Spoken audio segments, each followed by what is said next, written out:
मुख्यमंत्री से इस प्रकार एक कार्यक्रम रखा गया था नरोदा आश्रम की तरफ से। मुख्य अतिथि का मैं आगमन हुआ यहाँ पर, और कहना चाहिए बड़ा कार्यक्रम है।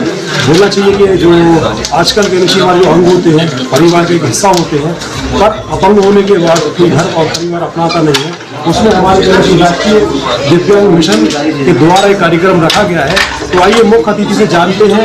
इसमें पुलिस विभाग से भी उपस्थित हैं और समाज सेवी है। इस प्रकार नरोदा आश्रम से आप देख सकते हैं पीके यादव है जो कंटिन्यू वर्किंग करते रहते हैं। दो शब्द उनसे जानते हैं इस विषय की क्या रूपरेखा रखी थी, कार्यक्रम किस प्रकार से आयोजन किया गया और इसका मैसेज समाज में क्या जाता है। पॉजिटिव कार्यक्रम है वो भारत सरकार के सामाजिक न्याय एवं अधिकारिता मंत्रालय के तहत दिव्यांगजन सशक्तिकरण विभाग की स्वायत्तशासी संस्थान राष्ट्रीय न्यास जो 4 दिव्यांगताएं autism, cerebral palsy, intellectual disability और मल्टीपल डिसेबिलिटी पे काम करती है, उसकी मध्य प्रदेश की पंजीकृत संस्थाओं के लिए रखा है। इस कार्यक्रम का उद्देश्य यह था कि भारत सरकार द्वारा और मध्य प्रदेश शासन द्वारा इन 4 कैटेगरीज के दिव्यांगों के लिए विभिन्न प्रकार की जो योजनाएं हैं वो क्या बनाई गई है, सरकार की क्या मंशा है और इन योजनाओं को उन लोगों तक किस प्रकार से पहुंचाया जाए, इसके अधिकारी हो, समाज सेवक हो, संस्थाएं हो, उनके माध्यम से हम उन लोगों तक ये योजनाएं कैसे पहुंचाएं, ये पूरा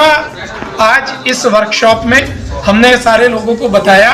दिव्यांगजन लोगों के प्रमाण पत्र बने, किस प्रकार से बने, उस प्रमाण पत्र के माध्यम से उनकी शिक्षा, स्वास्थ्य, रोजगार और उनका सशक्तिकरण कैसे हो, ये सारे विषयों पे सारी संस्थाओं के साथ मिलकर आज हमने यहाँ पर चर्चा की है। और मुझे लगता है देश में जब हम दिव्यांगजनों की संस्थाओं की बात करते हैं तो बहुत कम लोग इस क्षेत्र में कार्य करने होते हैं, और जो भी आदमी कार्य करता है प्रशासन के अपने नियम होते हैं, कायदे होते हैं। 100% नियम कायदों का पालन कर पाना शायद न किसी संस्था के लिए, न किसी व्यापारिक प्रतिष्ठान के लिए या किसी के लिए भी संभव नहीं होता है।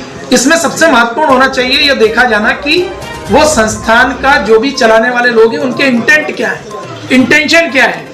पेपर वर्क में कहीं कोई कमी पेशी हो सकती है जिसको सुधारा जा सकता है। किसी कार्य को किया जा रहा है तो कहीं कोई छोटी मोटी प्रशासनिक गलतियां भी अगर हो तो उसको सुधारने का अवसर दिया जाना चाहिए, न कि उस संस्थान के लोगों को कहीं इस प्रकार की दिक्कतों का सामना करना है। केस आते हैं कि यहाँ एक बच्चा है और इस टाइप से पड़ा हुआ है, कोई वृद्ध पड़ा हुआ है, सूचना मिलती है तो हमें इसमें सबसे पहले तो जो हमारी व्यवस्था है उसको देखते हैं। उसको लाने में परेशानी तो बहुत होती है क्योंकि उनको लाना बहुत कठिन काम है। इस समय की WC से हमारी प्रीति तो जो क्योंकि ऑलराउंडर है हर चीज़ के लिए, और हमारे फ़ोन के बाद में तुरंत हमारी हेल्प के लिए आती है, तो इनके सहयोग से ही हम ये सारा काम कर रहे हैं।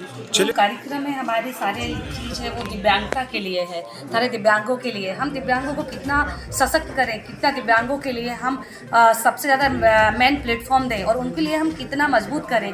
ये आज हमारी कार्यशाला हुई और हमारे बीच में हमारे मुख्य अतिथि के रूप में हमारे बीच पंकज मारू जी थे, जिन्होंने आज हमारे सारे लॉ बताए हैं और कौन से अधिकार हैं हम जो दिव्यांगों को दिला सकते हैं, चाहे हम शिक्षा के मामले में हो और चाहे हम कोई सरकारी विभाग में हो या लोकल लेवल कमेटी है, निराम है, ये सारी चीज़ हमारे बीच में आज मारू जी ने बहुत सी जानकारी दी। शासकीय विभाग से भी लोग यहाँ पर उपस्थित थे, स्वास्थ्य विभाग से भी थे। आज बहुत सी जानकारी जो यहाँ पर मिली है वो स्वास्थ्य विभाग वालों ने भी कहा कि जानकारी से हम अछूते थे, और आज उनका दिल से धन्यवाद करती हूँ कि वो हमारे कार्यक्रम में उपस्थित हुए और इस कार्यक्रम को सफल बनाया।